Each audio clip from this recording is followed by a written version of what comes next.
வணக்கம். சனி பகவானுடைய பெயர்ச்சி பற்றி பலவிதமான கருத்துக்கள் சொல்லப்பட்டு கொண்டிருக்கின்றன. எது சரி எது தப்பு என்கிற குழப்பத்திலே நேயர்கள் இருக்கிறார்கள். நாங்கள் உறுதியாக உங்களுக்கு சொல்ல ஆசைப்படுவது என்னவென்றால், சனி பகவான் ஜனவரி 26 ஜூன் மாதம் 20 வரை தனுசு ராசியிலே இருக்கிறார். ஜூன் 21 அக்டோபர் 20 வரை விருச்சிக ராசியிலே இருக்கிறார். அக்டோபர் 21 திரும்பவும் அவர் தனுசு ராசிக்கு வருகிறார். ஆக இப்போ விருச்சிக ராசியிலிருந்து ஜனவரி 26 சனி பகவான் தனுசு ராசிக்கு வந்துட்டார். இதை அதிசாரம் அப்படின்னு சொல்லுவாங்க. அதாவது வேகமாக வர்றார் அப்படின்னு சொல்கிறது, வேகமாக போகிறது. வழக்கமான வேகத்தை விட அதிகமான வேகத்தில் வந்தால் அதிசாரம். இதனால் சனி பெயர்ச்சி பலன்கள் கிடைக்குமா, மாறுமா அப்படின்னா திருக்கணித பஞ்சாங்கப்படி நாங்கள் சொல்லிகிட்டு இருக்கோம், இது மாறும்.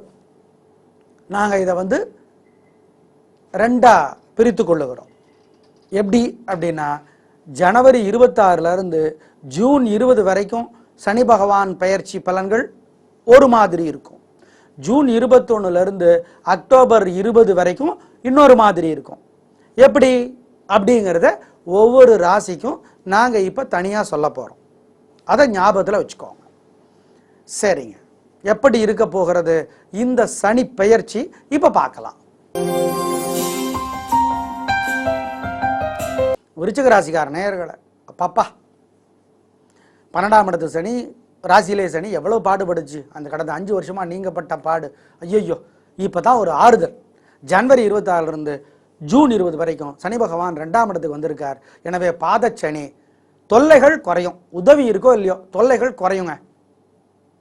எல்லா வகையிலும் எல்லா துறையினருக்கும் எல்லா வயசுக்காரர்களுக்கும் ஓரளவிற்கு முன்னேற்றம் இருக்கும். தொல்லைகள் குறையும். ஜனவரி 26 ஜூன் 20 வரைக்கும். ஜூன் 20 அக்டோபர் 20 வரைக்கும் திரும்பவும் ராசிக்கே சனி பகவான் வர்றார். பழைய தொல்லை இருக்கும், தொல்லை அதிகமாகும். அக்டோபர் 20 மறுபடியும் தொல்லைகள் குறையும், வம்புகள் வழக்குகள் குறையும். எல்லா வகையிலும் எல்லா துறையினருக்கும். எனவே இந்த முழுக்கவே இப்போ இருந்து கடைசி வரைக்குமே பரிகாரத்தை ஒழுங்காக செஞ்சுட்டா நிறைய தப்பிச்சுக்கலாம். மொத்தத்தில் ஜூன் 20 முதல் அக்டோபர் 20 வரைக்கும் சனி பகவானோட தொல்லை அதிகமாக இருக்கும். முன்னாடியும் பின்னாடியும் சனி பகவானோட தொல்லைகள் ரொம்பவே குறையும். நல்லது. சனிப்பெயர்ச்சிக்கான பரிகாரம் என்ன அப்படின்னா, ஒவ்வொரு சனிக்கிழமையிலையும் அசைவ உணவு தவிர்க்கணும். ஒவ்வொரு சனிக்கிழமையிலையும் காலையில் சாயந்தரம் 2 வேளையும் கோயிலில் போய் சூரியனுக்கும் சனி பகவானுக்கும் ராகு பகவானுக்கும் நெய் தீபம் போடணும். அல்லது எரிஞ்சிட்டு இருக்கிற தீபத்தில் நெய் சேர்த்தணும். அல்லது ஆஞ்சநேயர் கோயிலில் போய் இதே மாதிரி செய்யணும். உடல் ஊனமுற்ற ஏழைகளுக்கு நீல நிற கருப்பு நிற ஆடையை ட்ரெஸ்ஸை கருப்பு ட்ரெஸ்ஸு அல்லது ப்ளூ ட்ரெஸ் எடுத்து தரணும். நெய் பருப்பு எள்ளு கலந்த சாதத்தை ஏழைகளுக்கு அன்னதானமாக கொடுக்கணும். அவங்ககிட்ட இருந்து நன்றி எதிர்பார்க்கக்கூடாது. அதே மாதிரி நெய் பருப்பு எள் கலந்த சாதத்தை காக்கைக்கு வைக்கணும். அதை மறந்துடாதீங்க. அப்புறம் ஒவ்வொரு சனிக்கிழமையிலையும் சுந்தரகாண்டம்ங்கிற புஸ்தகம் படிக்கணும். அதுக்கு முன்னாடி விநாயகராவல்ங்கிற புஸ்தகத்தை படிச்சிடணும். அப்புறம் ஒவ்வொரு சனிக்கிழமையிலையும் பகல் 1 மணி வரைக்கும் அல்லது இரவு 7 மணி வரைக்கும் பால் பழம் மட்டும் சாப்பிட்டு விரதம் இருக்கிறது நல்லது.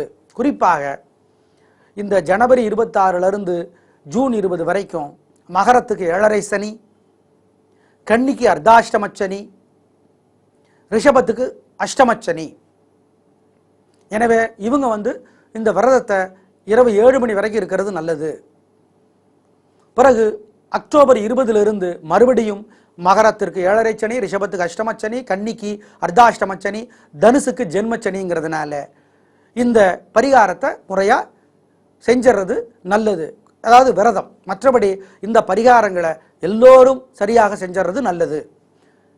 கடகம், கும்பம், பிறகு துலாம், இந்த 3 ராசிகளுக்குத்தான் சனிப்பெயர்ச்சி ஜனவரி 26 ஜூன் 20 வரையும், பிறகு அக்டோபர் 20 அடுத்த 2.5 வருடங்களுக்கும் ரொம்ப நல்லா இருக்கும். ஜூன் 26 அக்டோபர் 20 வரை 3 ராசிகளுக்கு தான் சனிப்பெயர்ச்சி நல்லா இருக்கு. அது மிதுனம், கன்னி, மகரம்.